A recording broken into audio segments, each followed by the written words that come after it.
तो मूवी की शुरुआत में हम छोटू सरकार को देखते हैं जो कि अपने टाउन के लोगों को अलर्ट करते हुए कहता है कि सभी की जान खतरे में है, तुम लोग खुद को बचाओ। उसकी ये बात सुनकर टाउन में भगदड़ मच जाती है, जिसके चलते सिटी का काफी सामान भी डिस्ट्रॉय हो चुका था। इसके बाद जब सभी लोग छोटू सरकार से पूछते हैं कि आखिरकार ऐसा क्या हुआ, तब वो सभी को बताता है कि आसमान टूट रहा है और उसका एक टुकड़ा आकर मेरे सिर से टकराया, जो कि देखने में बिल्कुल स्टॉप साइन की तरह ही था। अब उसकी ये बात सुनकर सभी को लगता है कि वो मजाक कर रहा है, जिसके लिए सभी उसके डैड के ऊपर भड़क जाते हैं और उन्हें भला बुरा कहने लगते हैं। मीडिया भी छोटू सरकार को घेर लेती है। वो छोटू सरकार से पूछते हैं कि आखिरकार उसने ऐसा क्यों किया। छोटू सरकार भी इतना ज्यादा डर गया था कि वो कुछ भी नहीं बोल पाता और सभी वहाँ से चले जाते हैं। अब धीरे धीरे 1 साल बीत चुका था और लोग अभी तक उस आसमान गिरने वाले इंसिडेंट को भूले नहीं थे। सभी लोग अभी भी कुछ न कुछ कहकर छोटू सरकार और उसके फादर को चिढ़ाया करते थे।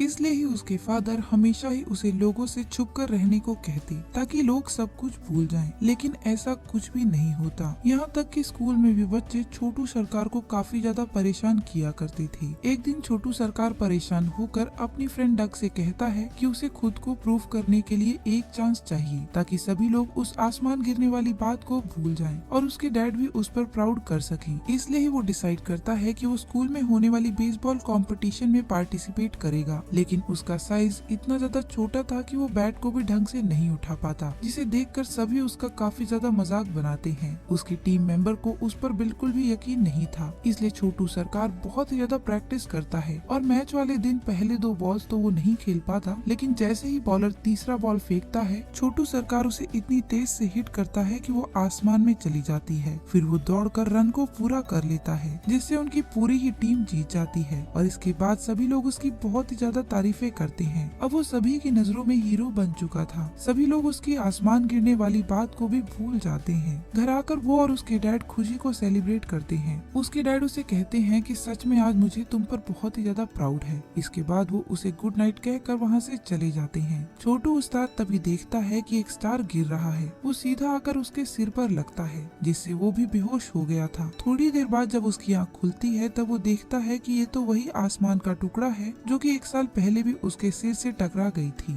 लेकिन किसी ने भी उसका भरोसा नहीं किया था। तभी वो नोटिस करता है कि ये चीज जिस भी जगह पर पड़ती है बिल्कुल उसका ही रूप ले लेती है। वो तुरंत ही अपने दोस्तों को कॉल करके अपने घर पर बुलाता है, जिसमें डक, फिश और एक पिग थे। छोटू सरकार अपने डैड को कुछ भी नहीं बताना चाहता था, क्योंकि उसे डर था कि वो उस पर यकीन नहीं करेंगे। तभी फिश उस चीज को अनजाने में ऑन कर देता है और उस पर उड़कर बाहर चला जाता है। छोटू उस्ताद, फिश और डक उसे बचाने के लिए बाहर भागते हैं। वो चीज उड़ते हुए बहुत ही ज्यादा दूर निकल गई थी और शहर के स्टेडियम में जाकर गोल गोल चक्कर काटने लगती है, जिससे आसपास का सारा सामान भी हिलने लगता है। कुछ टाइम बाद उनके सामने वो टुकड़ा एक स्पेसशिप में कन्वर्ट हो जाता है और उसमें से 2 एलियन बाहर निकलकर कहीं चले जाते हैं। इसी का फायदा उठाकर वो तीनों दोस्त फिश को बचाने के लिए स्पेसशिप के अंदर जाते हैं। अंदर डर के कारण पिग को पैनिक अटैक आ जाता है। तब डक और छोटू सरकार उसे शांत करवाते हैं। थोड़ी ही देर में ढूंढते हुए उन्हें फिश भी मिल जाता है, लेकिन तभी पिग की नजर एक बोर्ड पर पड़ती है जहाँ पर एलियंस ने बहुत से प्लैनेट को कट किया हुआ था और धरती पर उन्होंने गोल का निशान बनाया हुआ था, जिससे उन सभी दोस्तों को लगता है कि एलियंस धरती पर अटैक करके इसे खत्म करना चाहते हैं। तभी वहाँ पर दोनों एलियंस आ जाते हैं और उन पर अटैक करने लगते हैं। वो लोग किसी तरह अपनी जान बचाकर स्पेसशिप से नीचे भागते हैं। उनके पीछे पीछे एक एलियन बच्चा भी स्पेसशिप से बाहर निकल गया था। इधर वो दोनों एलियंस भी उनके पीछे पड़े हुए थे। छोटू सरकार सोडा बोतल की हेल्प से बेल टावर पर चढ़ता है और मीन बेल को बचा देता है, जिससे सिटी के सारे एनिमल्स जाग जाते हैं और बेल टावर की तरफ आने लगते हैं। पर इससे पहले कि वो लोग एलियंस को देख पाते, दोनों एलियन डर से स्पेसशिप को लेकर वहाँ से चले जाते हैं। छोटू सरकार और उसके दोस्त सभी लोगों को समझाते हैं कि एलियंस अर्थ पर हमला करने वाले हैं, लेकिन इस बार भी किसी को उन पर भरोसा नहीं होता। सभी लोग छोटू सरकार के डैड को दोबारा से भला बुरा कहने लगते हैं। इसके बाद अगली सुबह डक छोटू सरकार को समझाती है कि उसे अपने डैड से बात करनी चाहिए, लेकिन वो उसे मना कर देता है। तभी वहाँ पर छोटा एलियन क्रीचर भी आ जाता है, जो कि कल रात भटक कर स्पेसशिप से बाहर आ गया था।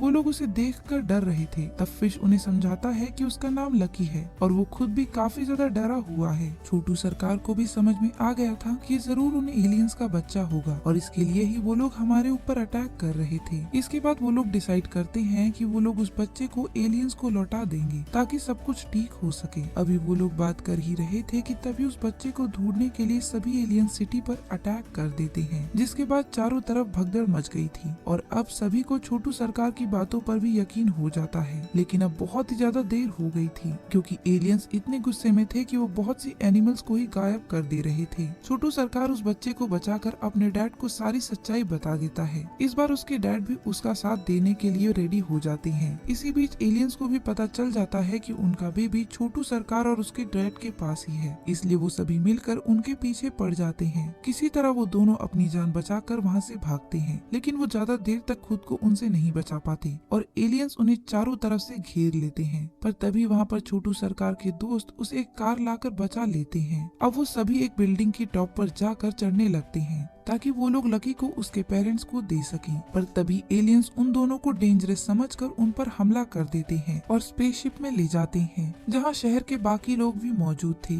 अब एलियन डैड उन दोनों को मारने ही वाला था कि तभी वो बच्चा उन्हें रोक देता है और कहता है कि इन दोनों ने ही उसकी जान बचाई है और यहाँ तक पहुँचाया है। जिसके बाद लकी के मॉम डैड अपने असली रूप में आकर उन सभी से माफी मांगते हैं। वो पूरे शहर को भी ठीक कर देते हैं। इसके बाद वो सभी को बताते हैं कि वो लोग धरती पर सिर्फ एकॉन फ्रूट को लेने के लिए आते थे क्योंकि वो किसी और प्लेनेट में मौजूद ही नहीं था। अब वो लोग एक बार दोबारा से माफी मांगकर अपने बच्चे को वहाँ से लेकर चले जाते हैं और इधर अर्थ पर छोटू सरकार पर एक बड़ी सी मूवी बनती है, जिसे सभी लोग थिएटर में देखकर बहुत ज्यादा खुश हो जाते हैं क्योंकि अब छोटू सरकार सभी का हीरो बन चुका था। यहाँ तक कि उसके डैड को भी उस पर बहुत ही ज्यादा प्राउड होता है। और इसी हैप्पी एंडिंग के साथ हमारी मूवी यहीं पर खत्म हो जाती है।